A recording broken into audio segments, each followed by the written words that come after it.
Hey, Frank Ahearn, privacy expert and blackmail strategist. I'm going to talk about 3 things you need to know if you become a victim of a blackmail. The first thing is you got to be cool and you got to just calm down. I know it's difficult. I know that they got your compromising photos or videos. They have your wife's Instagram page, your boss's LinkedIn page, things like that. But you still need to ground yourself and just really firm up, because you can't make decisions, or you can't make the right decisions if you're basing it on fear. Acting off your fears is never good when it comes to strategy, because you will make the wrong decisions. So try to calm down, recognize blackmail is transactional. In most cases of blackmail, they don't expose. It is about money, not destroying you. So you work to be cool. Number 2, the minute they hit you with that, we want money, we want money, we want money, and they're bombarding you and scaring you and frightening you and harassing you and threatening you, you have to say, I have no money. However, my friend will lend me money in 24 or 48 hours. Don't say, no, you're not paying. Do not ignore. Stall, okay? In most cases of blackmail, the blackmailer will agree after they scared the daylights out of you and threatened you for like an hour, 2 hours straight. They will agree to give you 24 or 48 hours because it's about getting paid and they want to get paid. So you have to stand your ground. I don't have any money, but I can borrow money. It's going to take 24 hours. You need to do that, because if you pay, guess what happens? They come back for more money and you're right back in the same space and you're just dealing with the same threats. So 1, be cool. 2, stall.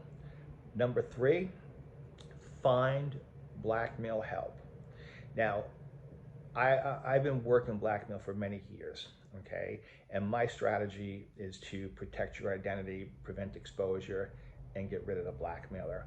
I do this by crossing the blackmailer over to one of my points of communications. I pose as you, and I get rid of them. That's what I do.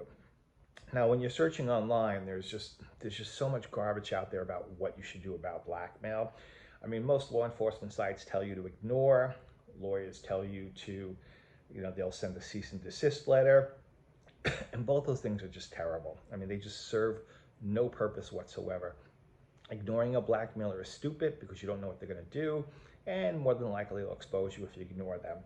Sending a cease and desist letter does nothing for you.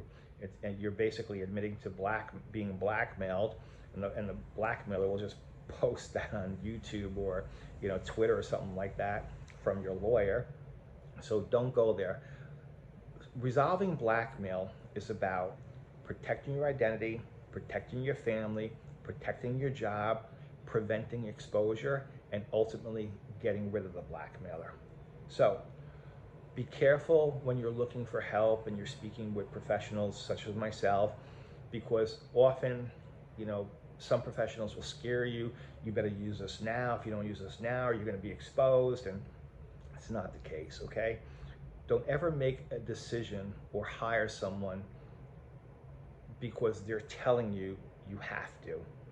Okay, that's never the way to do anything. You should always know exactly what they're going to do, what services do they offer, how will they prevent the exposure, and how will they get rid of the blackmailer, and how will they protect your identity, what happens if they come back in 6 months.